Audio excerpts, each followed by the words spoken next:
जो जबान से निकलती है वो उतना इंसान को तबाह नहीं करती जो खामोश बद्दुआएं इंसान को तबाह। सही बात, हक है, हक है। खामोश बद्दुआओं से डरो, ये खामोश बद्दुआएं बड़ी खतरनाक है।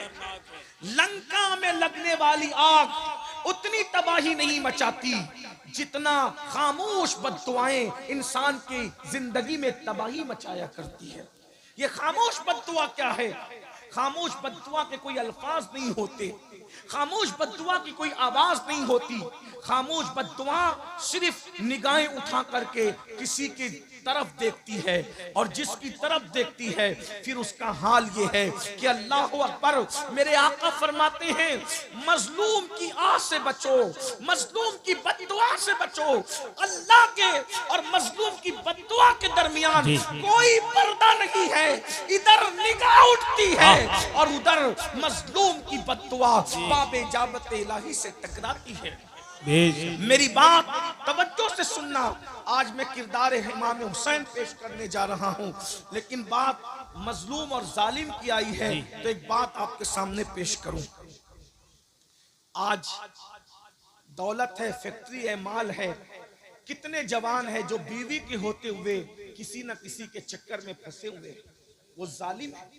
ये हंसने की बात नहीं, ये हंसने की बात नहीं, बल्कि पलट कर एक बात और कह दूं, कुछ ऐसी जालिम औरतें भी हैं जो शौहर के होते हुए किसी और तरफ अपने दिल को लगाए हुए, वो भी बदतरीन औरतें। ये जुल्म है। और एक बात आपको बताऊं, कत्ल करना जितना बड़ा जुर्म है उससे बड़ा जुर्म बेवफाई करना है। शौहर का बीवी के साथ आज हमारे घर जल रहे हैं, छोटे छोटे नन्हे नन्हे बच्चे कभी माँ का मुंह तकते हैं, कभी बाप का मुंह तकते हैं, क्योंकि जब किसी शौहर का दिल किसी और औरत से नाजायज तौर पे लग जाता है तो उसको अपनी बीवी अच्छी नहीं लगती, वो बीवी से लड़ता झगड़ता रहता है। और जब किसी औरत का दिल किसी गैर मर्द से लग जाता है तो उसको अपना शौहर अच्छा नहीं लगता, वो भी हमेशा उससे लड़ती झगड़ती रहती है। लेकिन आइए, ये जुल्म है। और मैं आपसे कह दूं कि अल्लाह रब्बुल इज्जत जालिम को बहुत बदतरीन मौत अता करता है। जालिम और मजलूम की बात आई है तो एक बात मुझे याद आई, हलाकू कैसे मरा? खामोश बद्दुआ से मरा। मैं पहले कह रहा हूं, खामोश बद्दुआ बड़ी खतरनाक होती है। अल्फाज वाली बोलने वाली बद्दुआ भी खतरनाक होती है, लेकिन खामोश बद्दुआ ज्यादा खतरनाक। आज मैं आपको यह कहना चाहता हूं, खामोश बद्दुआओं से बचो, खामोश बद्दुआओं से डरो। ये खामोश बद्दुआ क्या है? आप जिस पे जुल्म कर रहे हैं वो आपको कुछ कह ही नहीं रहा है, और उसका न कहना ये खामोश बद्दुआ। और जो खामोश बद्दुआ देते हैं वो अल्लाह के बड़े करीबी लोग होते हैं, इसलिए कि वो जानते हैं कि मेरे सुनने वाला कोई नहीं है, मेरे सुनने वाला सिर्फ एक है और वो अल्लाह है, और अल्लाह बहुत ताकत वाला है। इसलिए कभी किसी पे जुल्म मत करना। हलाकू कैसे मरा? हलाकू को मुसलमानों से बड़ी नफरत थी। ध्यान से सुनना, और आप अच्छे से सुन भी रहे, लेकिन मिंबर वालों की भी थोड़ी तवज्जो कि वो दुआ दे दें। मैं उनकी मालूमात में कोई इजाफा नहीं कर सकूंगा। 500 550 किलोमीटर का सफर करके सीधा आपके मिंबर पर आ रहे हैं, इसलिए मैं अगर आपका साथ रहा तो कुछ बात कर सकेंगे, और मुझे यहाँ से फिर पूरनपुर जाना है दूसरे जलसे में। ठीक, स्टेज वाले भी थोड़ा बैठ जाए, आपको भी बैठने की जरूरत से बैठ जाए, सुन ले थोड़ा। हलाकू को मुसलमानों से बड़ी नफरत थी, इसलिए कि उसके ऊपर की नस्लों ने, चंगेज खान वगैरह ने बहुत जुल्म किया। इतने मुसलमान काटे उन लोगों ने कि मुसलमानों के कटे हुए सरों से उन्होंने मीनार तामीर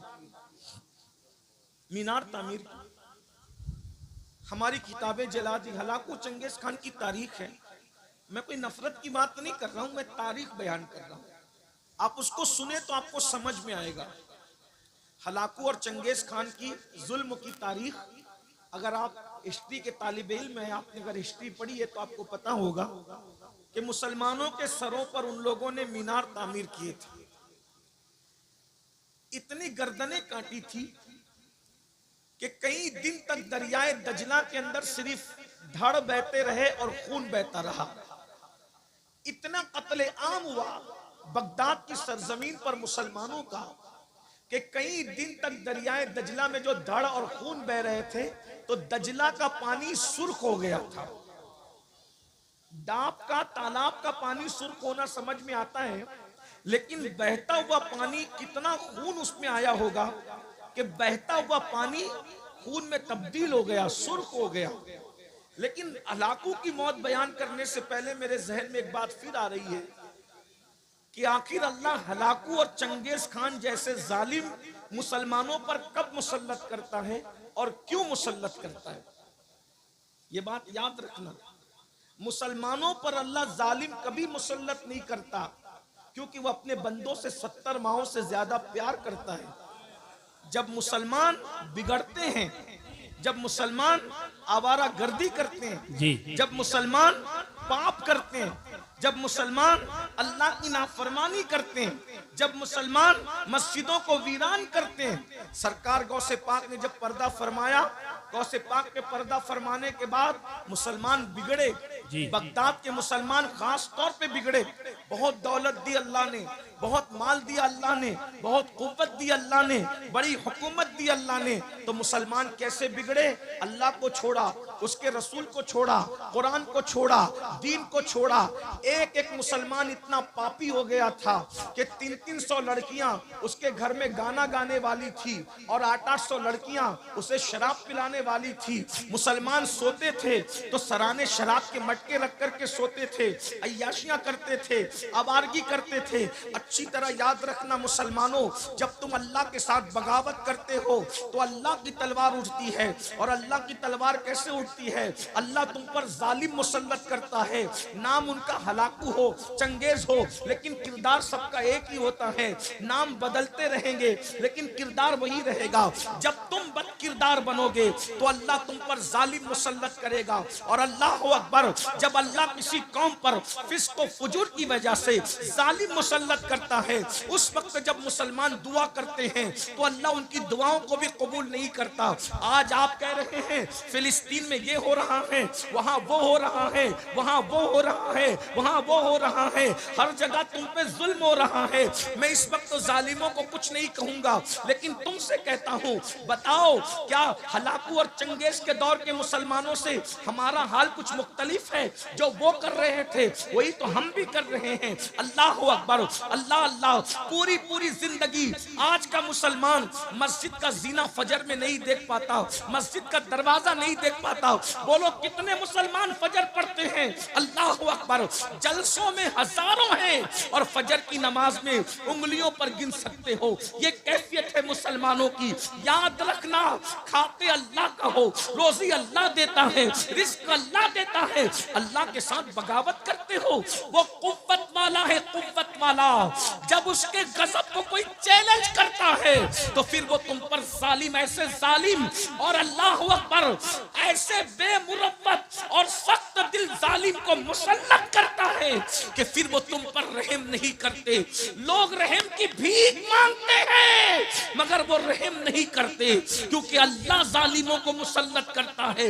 अल्लाह अकबर। मुझे बताओ, नमाज पर जुल्म करने वालों तुम पर जुल्म नहीं होगा, कुरान पर जुल्म करने वालों तुम पर जुल्म नहीं होगा, दीन पर जुल्म करने वालों तुम पर जुल्म नहीं होगा।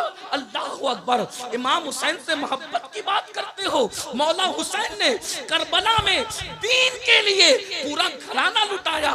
क्या कहते हैं घराने को?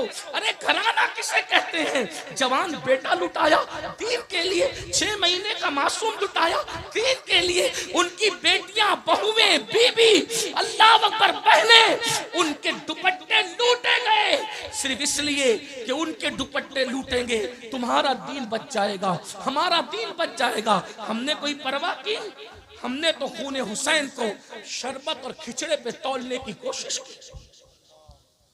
याद रखना, अगर एक छोटा सा घरौंदा कोई बच्चा बनाए और उसका बाप उस घरौंदे को तोड़ दे तो बच्चा भी अपने बाप से नाराज हो जाता है। मेरा बनाया हुआ घरौंदा क्यों तोड़ा? क्योंकि मैंने बहुत मेहनत से मिट्टी लाई थी। बच्चे के बनाए हुए घरौंदे को बाप लात मार के तोड़ दे तो बच्चा भी बाप से नाराज होता है कि आपने मेरी मेहनत को तोड़ दिया। बताओ सुन्नियों, जब तुम इमाम हुसैन के नाम के नारे लगाकर मस्जिद को वीरान करते होंगे तो इमाम हुसैन की मेहनतों पर सवालिया निशान खड़ा होता होगा, तो करबला में इमाम हुसैन कितना बेचैन होते होंगे। नहीं लगता आपको? आपके बच्चों की मेहनत को आप घरौंदे की शक्ल में तोड़ दो तो बच्चा तड़पता है। इमाम हुसैन के लाडले की शहादत को जब तुम भूलते होंगे, दाढ़ियां मुंडाकर गटरों में फेंकवाते होंगे, तो उस वक्त इमाम हुसैन के दिल पे क्या गुजरती होगी। 18 साल का कड़ियल बेटा मैंने इसीलिए कुर्बान किया था। और जो इमाम हुसैन को तड़पाएगा करबला की जमीन पर, तो क्या वो नहीं तड़पेंगे दुनिया में? आज क्यों तड़प रहे हो? हमारी दुआएं भी कबूल हो पा रही है?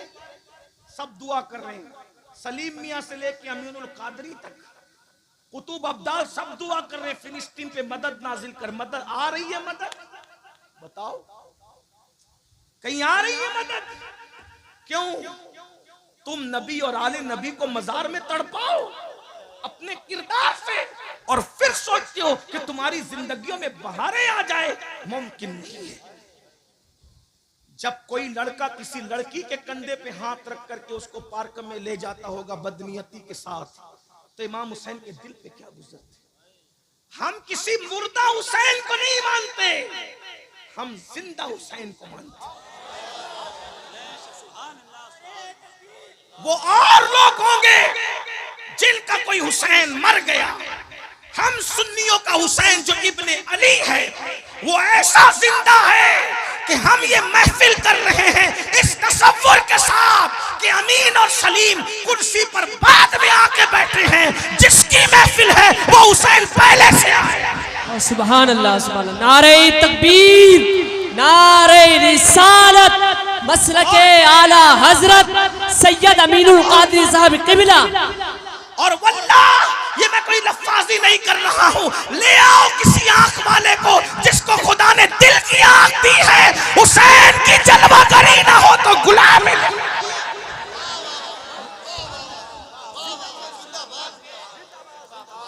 अरे जब उनके बेटों के बेटों के बेटों का बेटा एक वक्त में 70 मुरीदों के घर जा सकता है, तो फिर इमाम हुसैन इस जैसी कितनी महफिलों में आ सकते।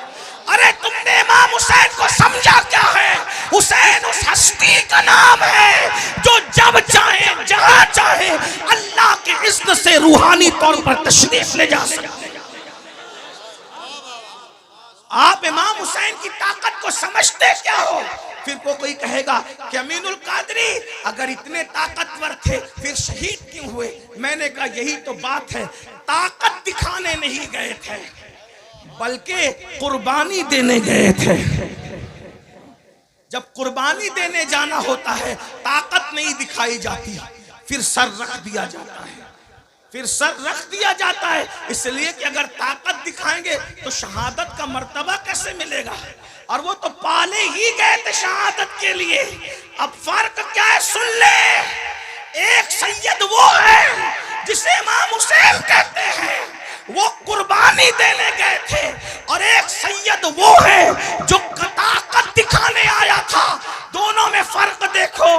ताकत दिखाने वाला सैयद पूरे अना सागर को कटोरे में समेट कर बताता है देख मेरी ताकत कितनी है, और इस्तिकामत दिखाने वाला सैयद पूरा घर लुटा करके कहता है कि देख मेरी कुर्बानियों के जज्बात।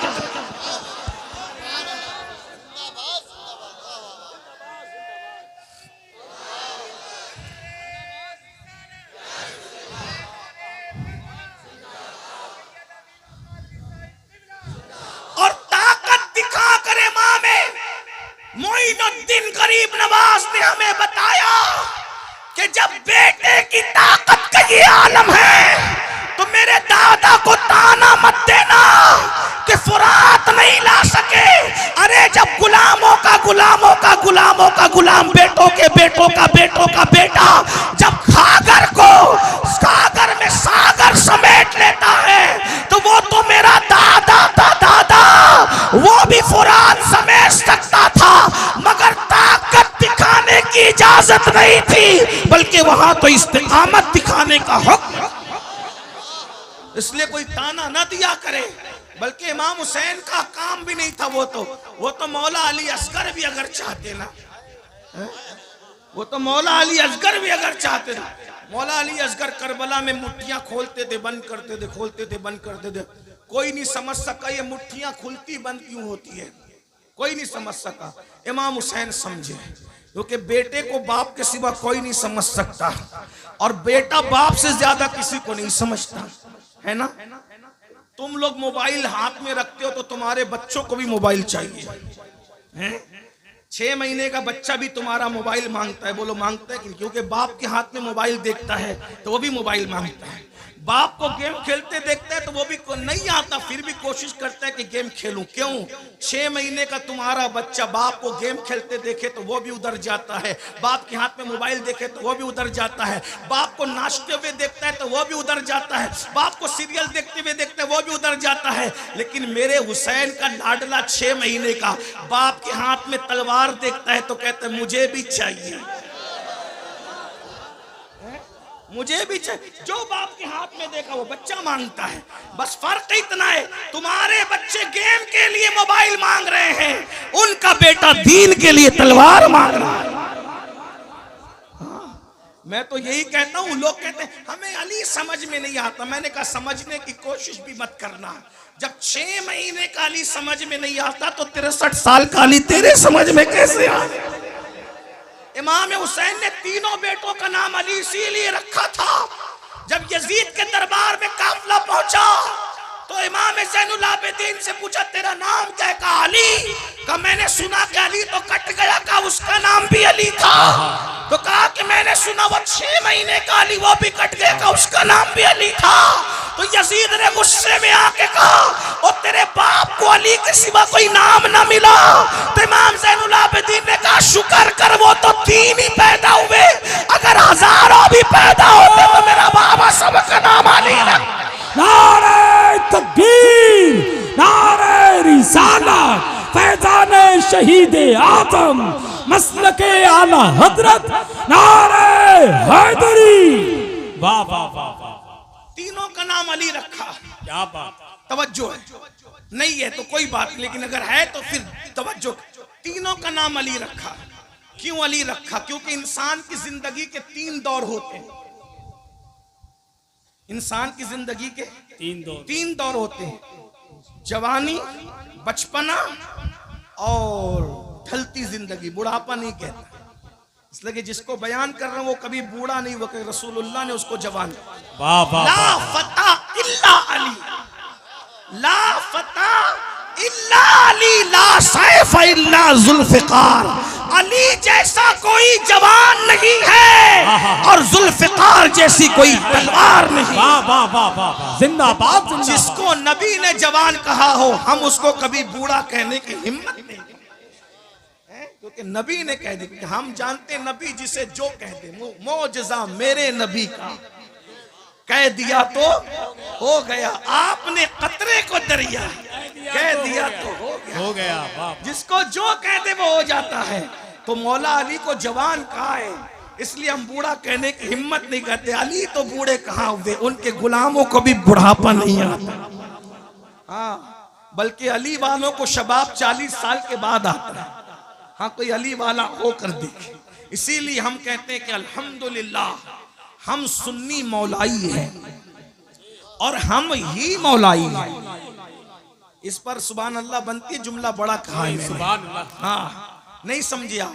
हम सुन्नी मौलाई हैं बेशक, और हम ही मौलाई हैं। सुभान अल्लाह। इसलिए कि मौलाई वही होता है जिसका कोई मौला होता है, और अली हमारे मौला हैं, इसलिए हम मौलाई हैं।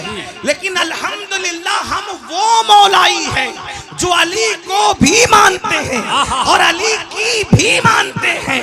अली को मानते हैं तो अली ने जिनके पीछे नमाज पढ़ी है उस सिद्दीक को भी मानते हैं, उस फारूक को भी मानते हैं, उस उस्मान को भी मानते हैं, अली को भी मानते हैं और नबी के हर सहाबी को मानते हैं। नारे तकबीर, नारे रिसालत, फैजाने सिद्दीक़े अकबर, फैजाने फारूक़े आज़म, फैजाने उस्माने गनी, नारे हैदरी। वाह वाह।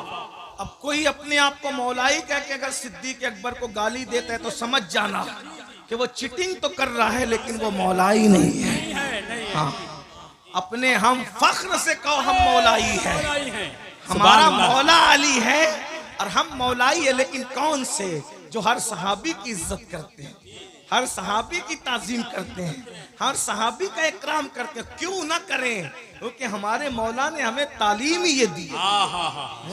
हमारे मौला की तालीम यही है। तो बात दूर निकल रही है। आज क्या कर रहा था? 3 दौर होते और मौला हुसैन के 3 बेटे, अली अकबर, अली औसत, अली असगर। ठीक, अब लोग कहेंगे कि हुसैन अली तो दुनिया से चले गए, हमने अली को देखा नहीं। तो मेरे मौला ने, मौला हुसैन ने तीनों शहजादे करबला में लाए और ला करके बताया ये मेरा अली असगर है। यानी अगर अली का बचपना देखना है तो मेरे अली असगर को देखकर अंदाजा कर लो।